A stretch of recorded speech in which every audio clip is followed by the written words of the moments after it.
अगर आप भी चाहते हैं नए वीडियो एवं नए ऑडियो देखने एवं सुनने के लिए तो हमारे गोल्ड स्टूडियो चैनल को सब्सक्राइब जरूर करें एवं बेल आइकन दबाना ना भूलें।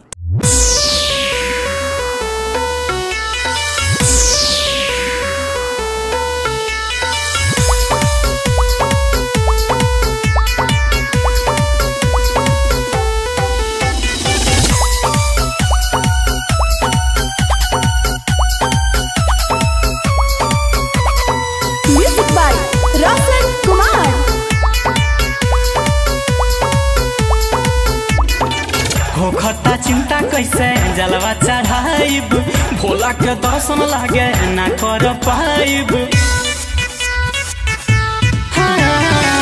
होखता चिंता कैसे जलवा चढ़ाइब, भोला के दर्शन लागे ना कर पाइब।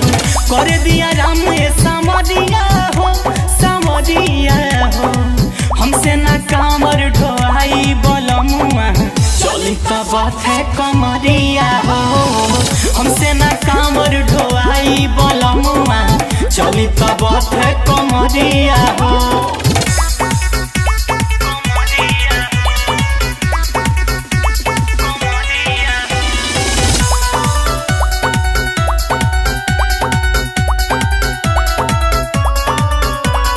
Music by Roshan Kumar.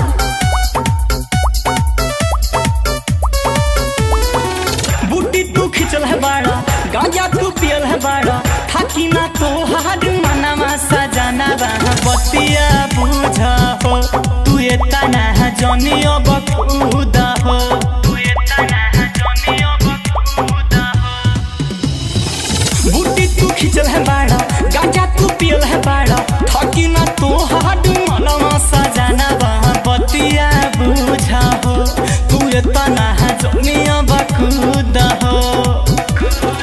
कठिन बड़ुए डगरिया हो, डगरिया हो, हमसे ना कामर ढोआई बोलमा जी, चली तो बात है कमरिया हो, हमसे ना कामर ढोआई बोलमा जी, चली तो बात है कमरिया हो।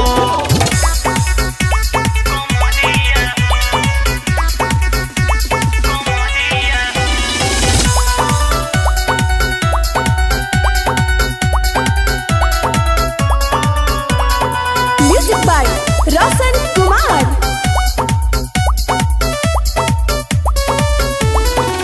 कामरा ढोहतानी दर्द से रोहतानी, करेला ना मोह माया बोलमुआ, सुना ये रवि देवराय अर्जुन सारमा कवि।